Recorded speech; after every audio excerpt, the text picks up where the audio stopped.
Anyway, video negena Calvin Kasasiro mbwaza ku kyalo.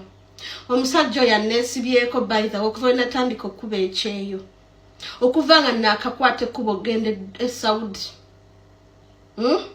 Nengende Dubai. Nenzija wane Bungereza.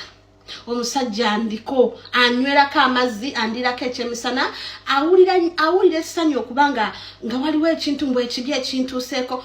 Essaala z'omukwano nno nga tezikola. Let me remind you. You chose a wrong person okulaba nga agudde. Woba ng'onsabira kugwa mukwano, you chose a wrong person. I'm one of the favored children of God. I'm one of the people Mukama be yalonda mu nsi eno n'angamba mwana wange nkutaddeko omukisa. Nkutaddeko omukisa ogw'obugagga, nkutaddeko omukisa ogw'okufuna emirimu, nkutaddeko omukisa ogw'okubeera successful mu nsi eno. Oli ku mwana wa Katonda gw'oliko mukwano. You chose a wrong person. Calvin onjokedde ku internet when I'm quiet. Naye ku eno video njagadde gikola, not because njagala like I feel the power kuddamu, no. Naye njagadde gikola nkujjukize nti you on a wrong person.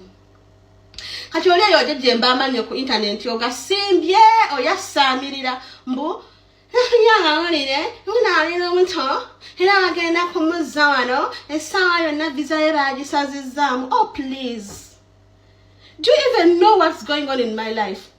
Mukwana essala zo tezikola we buba ddogo omusawo w'omufu takola kyusaamu kuba byonna by'osaba bifute biriyo olimba abantu. You know nothing going on in my life. Kankujjukize kino leka tokimanyi. Let me say it loud in your ears okitegeere bulungi. Calvin Kasasiro. I'm a British. Nsasula omusolo nonda nkola buli kimu mu British kyakola. Okiwulira nsoma nkola. My life is very busy.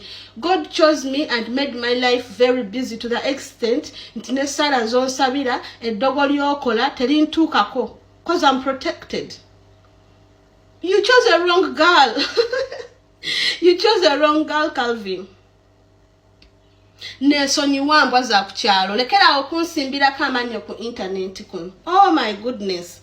Onvumye ombaddeko onfudde emboozi nze nkubuliisizza kubanga bw'otanjogerako tofuna likes. Bw'omala okunjogerako n'okunvuma n'olyoka oyisaawo akalangoko nkutwalanga e Bulaaya era enzuuno wano era ennamba z'essimu ng'omaze okunzijonkera. Nkuliisizza kubanga buli wonjogerako ofuna likes ne views, ezo ssente z'ofuna ku YouTube, ku Facebook. Naye tosiima ebirungi byenkukoledde Calvin ng'onjogerako n'ofuna likes ne ssente. Calvin tosiima. Lwaki tonneesonyiwa kantugwe mu wasiiwuukire omwo? Tonfaanana, toli ku level zange. Ensi Calvin zentambulamu on free of charge, no visa. Calvin, you struggle to get a visa. Kansooke mala okugula abaddinisa nfune ku mpewo. Tonfaanana. Look at me. I look very beautiful, very healthy. Bwe oli kasiiwuufu nnyo n'embwa ekuwunyako n'ekuleka awo tekulya. Amagumba go, anti embwa zirya amagumba. Amagumba g'olina embwa tekisobola galya. Ndeka kuba toli level zange, toli ntuuka. Wano e Dubai wanjogereranga wendi malaaya azifu wali onguzeeko. Azifu kitaawo yali anneebaseeko. Azifu olina omuntu yenna gw'omanye yali anguzeeko nakugamba muna namulya. Tolina ky'omanyiiko mu bulamu bwange okuggyako muna 256 gw'olaba ku internet. But in reality, you know nothing about me, man. Calvin nja kukuba emiggo ennakwata nze nkubuulira. Nja kukubisa kizadde.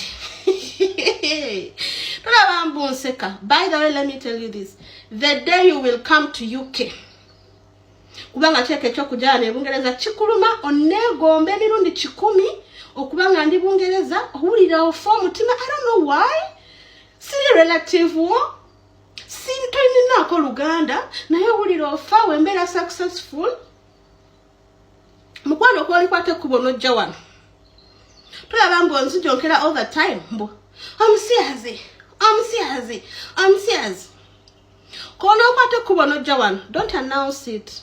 Don't tell the world. Don't even be proud of it. Because the day I get to know that you're here, yeah, I'll make sure you don't sleep another day in UK. Ojja kumanya manyi g'omusiyazi. Anti onzijonkera all the time. Omusiyazi. You will get to know the power of omusiyazi ebungereza wano. Ngoze wano. Calvin, don't announce it. Anti onzijonkera all the time omusiyazi. Calvin siri level zo mukwano, siri bera level zo nze nkubuulira gwe kantu gwe. Anzijonkera ku internet. Tomanyi sikumanyi. Ku internet onjogerako bwogezi naye tomanyi. Family yange tojimanyi, mama yange tomumanyi. Ye banne singa wali omanyi Calvin ng'omanyi byafaayo byange, omanyi mama yange bwafaanana singa oba oyogera ki. Naye internet kyekuwa ky'oyogera cause tomanyi. You don't know me in reality. Naye onnemeddeko, onsimbirako amannyo, ondirako ekyemisana n'ekyeggulo, tompunyirira mukwano, nk'oyo okuwulira ng'ompunyirira all the time. Calvin. Akamwako kawunya, buli wayagala okuyisa ennyo lyange mu kamwa, sooka osenya emirundi nga 10 before, cause ompunyirira Calvin nakoowa wantama. Wantama n'abaana bange nja bagamba nti omusajja oyo mubi nnyo, era n'abaana bange bakoowa. Bennazaala nja bagamba. Bw'oba olowooza mbunno, muna yafunye olabata, bamuzizza, bagenda kumuzza, owulira oyagala mbuba ngwe. Oh please, newenzala abana 10 ebungereza kankujjukize. Newenzala abana 10 ebungereza. It will never be the reason. Actually, not even it will never. I will never. Ebyo byosabira.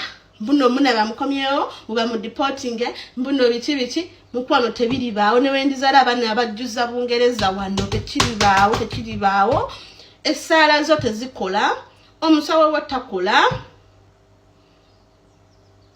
Instead of okunzijonkera Calvin Sima kokubanga bannange onkozeeko ssente ku internet wano.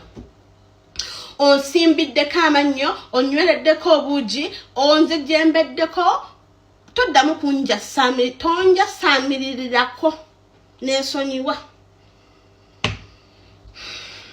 The whole beautiful girl on making okuyomba ku makya kuno. Wakitondeka. Calvin lwakitondeka. Ofaanana bubi nnyo mukwano, weefeeko okole ku ssente onfaanane. Ensi ze ŋŋendamu you struggle to get visas. Nze ŋŋenderayo bwereere. The passport I'm holding, Calvin, you're going to struggle years and years okufuna passport gye nnina. Okuwulira. Kitegeeza ati tetuli ku levels ezimu. Tomanyi mukama wajampisiza kukola byenkoze, kuzimbira mmange, all the properties I'm having, Calvin, you don't know how so jempisemu okubifuna. Tomanyi ndeka kantu gwe banange. Eno video njikoze not because of what, not because oba njagadde kwogera nnyo oba biki, no. Calvin sikuwogerangako, sikusangako ku page yange, sikuwogerangako, naye just njagadde ogikola. Nkujjukize, nkugambe, you chose a wrong person. Muba influencer bali ku TikTok, you chose a wrong one. Kubanga gyoko mukunjogerera mukama gyayongera okunfavoringa, mukama gyayongera okumpa ebirungi, mukama gyayongera okunninyisa eddala. Dubai wanjogerera nti ndi malaya, kati ndi Dubai. No, navaayo. Wano biseera we nali nonyeze empapula nga sinaba kufuna butuze bwa wano, wanjogerera n'onfuula emboozi n'okola buli kimu. Empapula nazifuna. I'm a British, let me tell you. I'm a full British person. Eyo byonzijonkera tebirituukirira, essera zonsabya tezirituukirira. I'm a favored girl. I'm a very favored girl. Nja kukuba emiggo kennakwatako n'akakabi n'akasesebule. Ojja kunsabira essaala zongwe paka lwoli kaddi wa Calvin, paka obwoya bwe buli kugwa mu kamina oba obulina. Nesonyiwa. Oh goodness. Onegomba emirundi 10 leto linfaanana. Olinganga.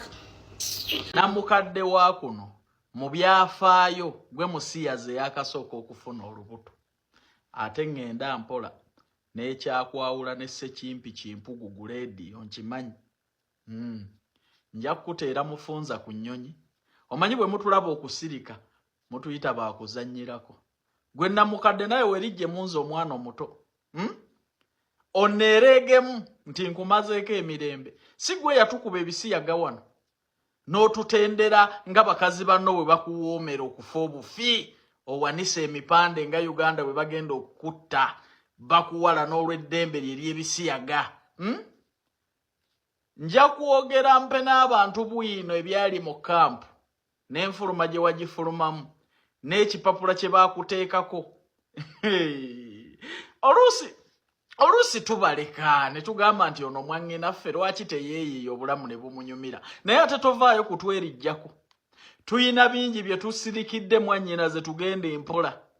Bw'oddamu okukola evidiyo ng'onjogerako ngenda kutikka mufunza mukuteere ku nnyonyi. Kuba mmanyi ekyakwawula ne kimpugugu Ssekimpi leediyo.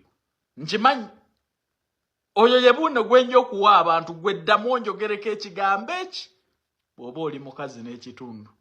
Ojja kukakasa nti ne modya lyolimu erya musiyazi munno nkukwekenulayo anti oliko essente olina kulinnya etokota ate empapula wasaba za busiyazi essaawa eno oli lubuto njogera ku kasagazi k'olina ovaayo nje gyembera oyagala kundaba kimaafiya gwe